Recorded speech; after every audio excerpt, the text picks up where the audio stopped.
Kuna msemo ambao Waswahili wanasema kwamba maskini akipata basi kuna sehemu zake za mwili ambazo zinalia mbwata, na hii naweza kusema kwamba imethibitishwa na msanii au mcheshi wima ama mtangazaji Clayton Levocatus Chipando alimaarufu kama Baba Levo, moja kati ya watu ambao ni ma-influencer wakubwa sana nchini. Kwa mara yake ya kwanza amekanyaga bungeni akiwa kama mwakilishi wa wananchi wa jimbo la Kigoma. Yes, na jambo lake la kwanza kulifanya baada ya mwamba huyo kufika mjengoni, akaona si mbaya akishare kidogo experience ambayo anaipitia akiwa mjengoni kwa kuchukua selfie na kuipost kidogo kupitia mitandao yake ya kijamii, ili wadau pia wapate kuona kwamba oya we, I made it guys.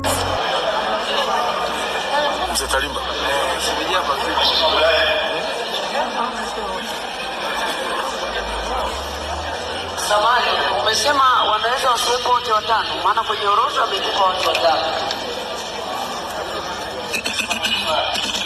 Right. Wanasema usimkatie mtu tamaa. Safari ya Baba Levo kufikia ubunge haikuwa rahisi. Tokea mwaka 2003 alipotoka na ngoma yake ya Wanyee mpaka kufikia nafasi ya kugombea udiwani katika moja ya kata wilayani Kigoma kupitia tiketi ya chama cha ACT Wazalendo, ambapo katika harakati zake za udiwani alijikuta akipata kesi ya kumwassault polisi na baadaye mpaka kwenda jela, na baada ya kutoka akawa hana sifa tena za kuwa diwani.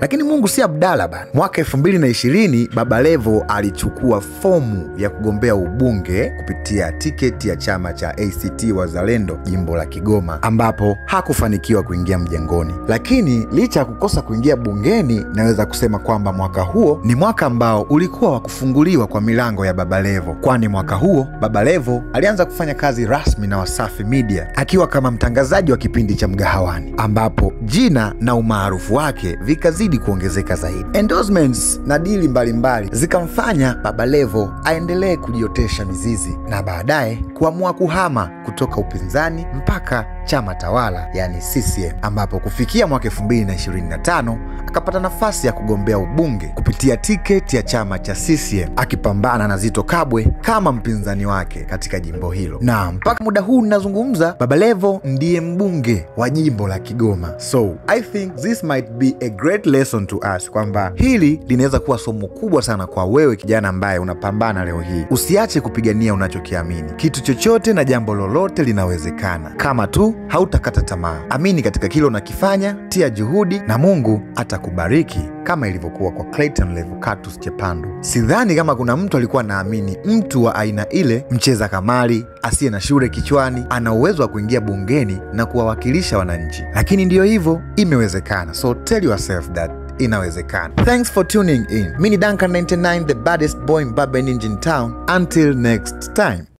Naitwa Clayton Levocatus Chipando. Kigoma wananiita kibarabara. Ni mbunge kutoka jimbo la Kigoma mjini. Niliangusha mbuyu.